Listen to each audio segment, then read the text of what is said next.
Alors, voici la partie 3 des vidéos qui concernent le critère D. Et donc là, cette fois-ci, on s'intéresse au contexte de vie réelle. Donc on va vérifier si nos résultats ils ont du sens par rapport au contexte de vie réelle.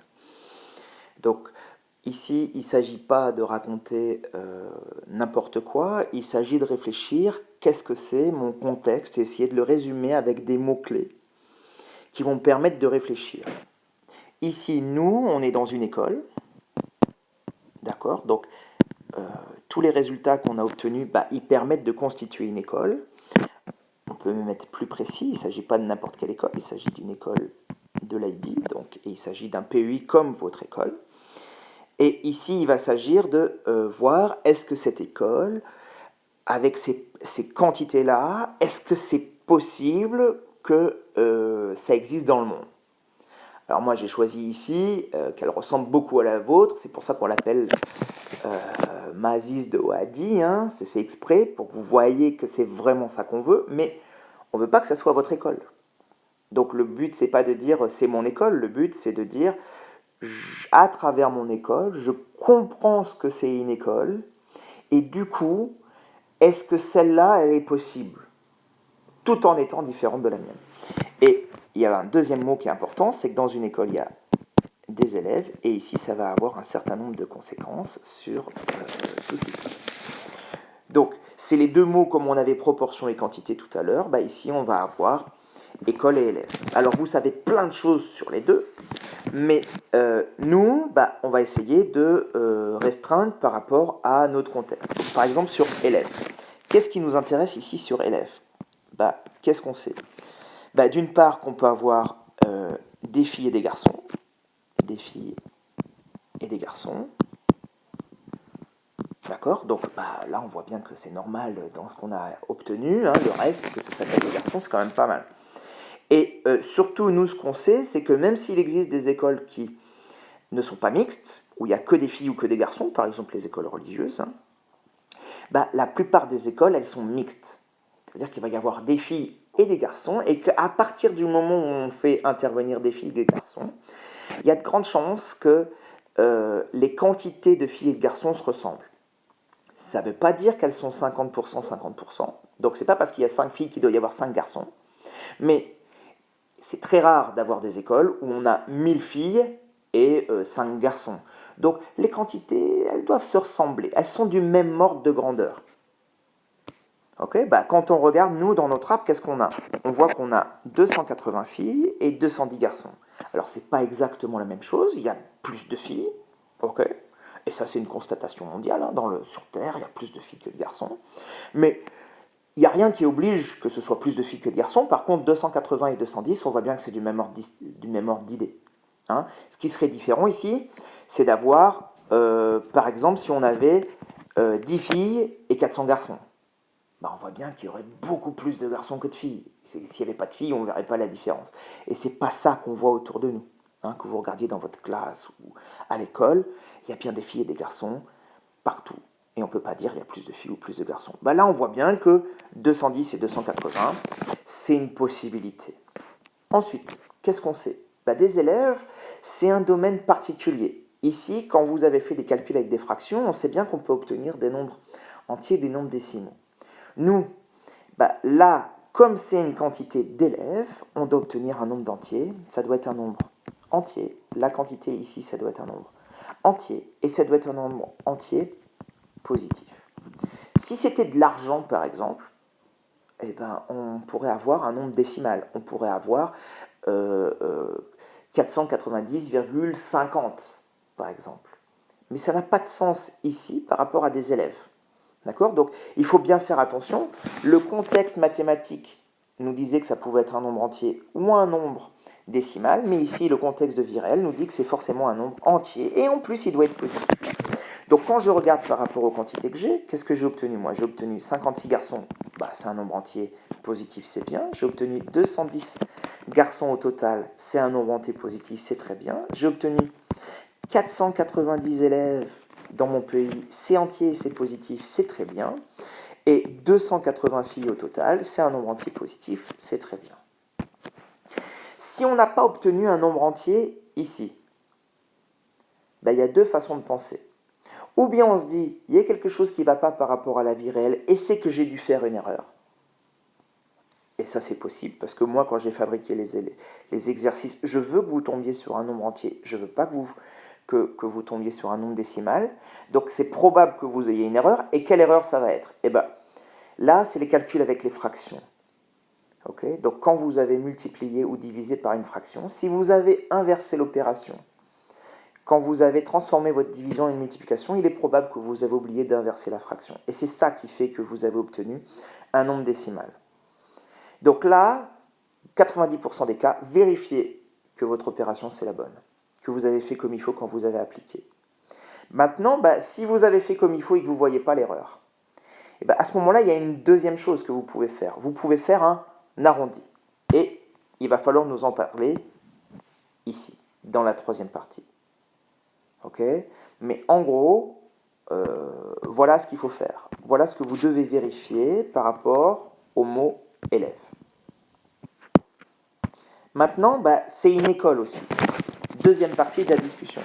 Qu'est-ce qu'on sait dans une école? Encore une fois, il faut y avoir des filles et des garçons. Okay. Mais surtout,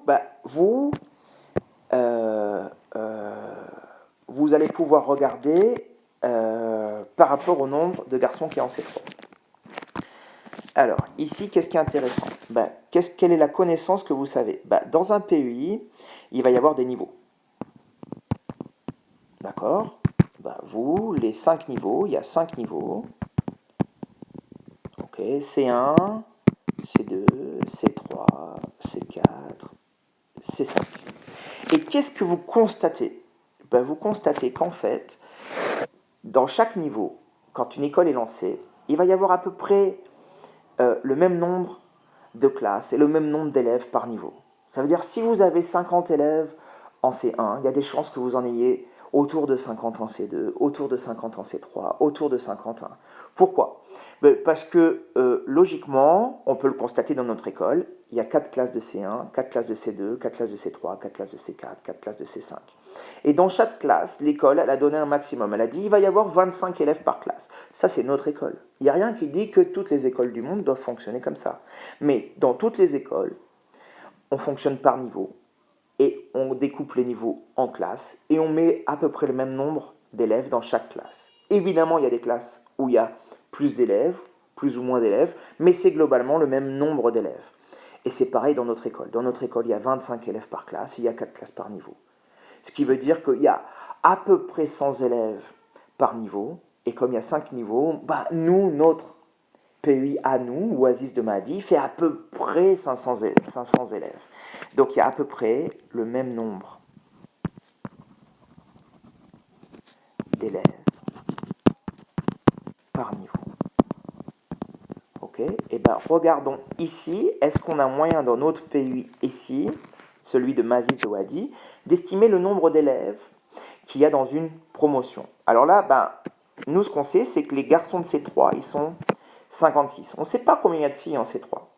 Mais nous, on a vu tout à l'heure que les garçons et les filles, en principe, ils sont à peu près dans le même genre de proportion. Donc, s'il y a 56 garçons, on peut estimer que le nombre de filles va être quelque chose qui est voisin, du même ordre d'idée. Donc, pas 56, mais une cinquantaine, une soixantaine, peu importe.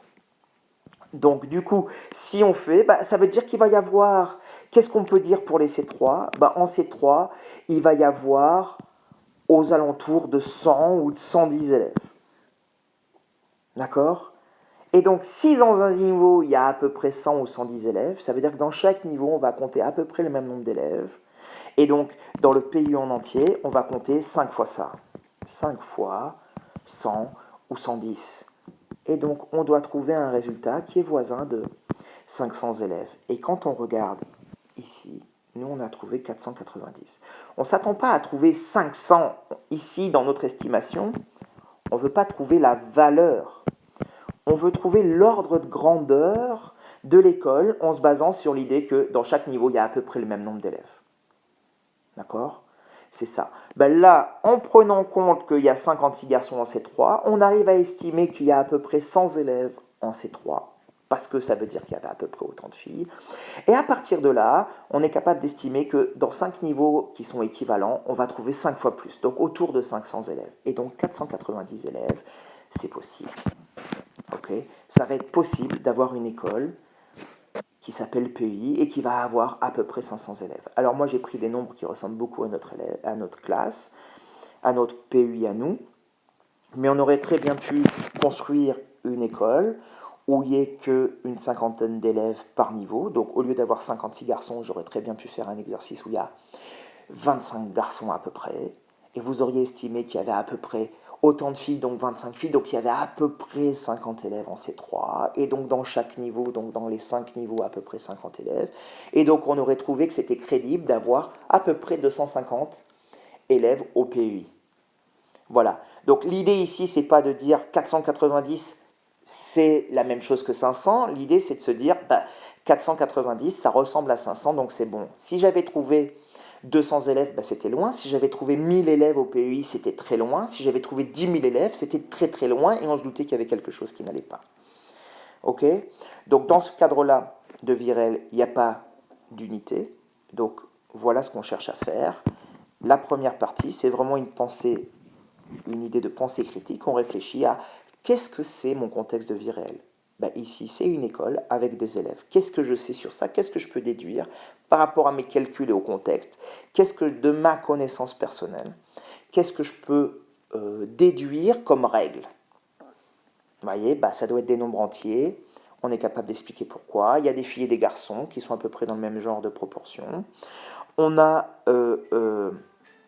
une école c'est constitué de classes et de niveaux. Et donc, comme les niveaux se ressemblent, on va avoir à peu près le même nombre d'élèves par niveau. Si je sais combien il y a de niveaux, je suis capable d'estimer combien il va y avoir d'élèves dans mon niveau, dans mon PEI. Merci beaucoup et rendez-vous